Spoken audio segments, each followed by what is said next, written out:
paano tanggalin yung oil change indicator dito sa ating Honda Click. At base po dito sa ating manual, sabi niya po dito, mag-on daw po yung ating oil change indicator na yan once na na-reach na po natin yung nakaprogram na takbo na 1,000 km. So yan po yung first.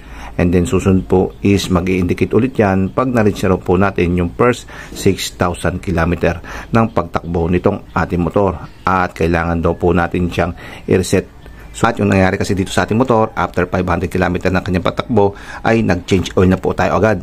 At hindi na po natin hinintay yung nakaprogram na 1,000 km. At doon pa lang po siya mag-i-indicate ng oil change.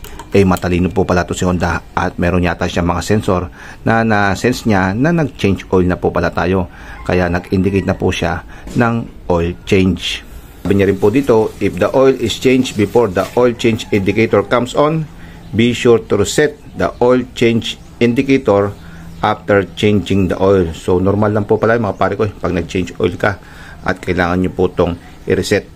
Pero bago po natin i-reset tong ating oil change ay tingnan muna po natin yung settings natin sa oil interval kung nabago. So ang gawin lang po natin, ayan, display settings, punta muna po tayo sa clock settings at pagkatapos nyan ay pupunta po tayo sa oil change indicator settings.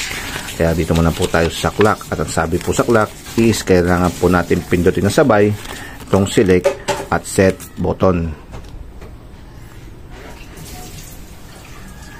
Yun, at magpa-flash po yung clock at pipindot po tayo ng set button at mapupunta tayo sa oras, and then another set button, mapupunta naman po tayo sa minutes, and then sa pang set button at mapupunta naman po tayo sa oil change at isa pa.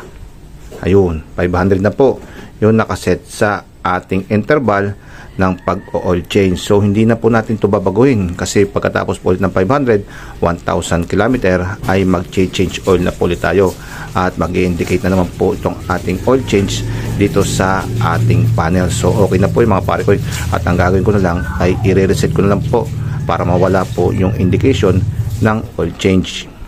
Para daw po ma-reset yung oil change, sabi niya po dito, ang gawin daw po natin is i-press daw po natin at i-hold yung set button while turning the ignition switch to on position and keep holding the set button for more than 3 seconds. So yan po yung ating gagawin. Nasaan po ba yung set natin? Ito yung set natin at pipindutin na po natin to at saka po natin i-on tong ating ignition switch at hindi po natin tatanggalin tong pagkakapindot natin sa set button until more than 3 seconds. So ay mga pare ko, nawala na po tong ating oil change indicator at wala pa po 3 seconds yun na.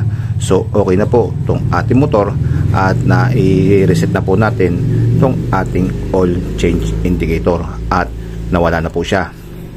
At sa mga kapwa ko na conductor dyan, ayan, ganyan-ganyan lang po yung ating gagawin upang ma-reset po natin tong ating oil change indicator.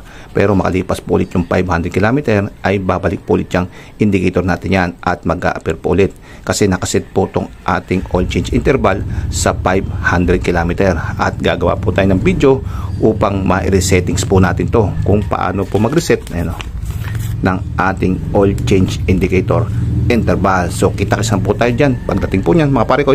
Wait lamang po.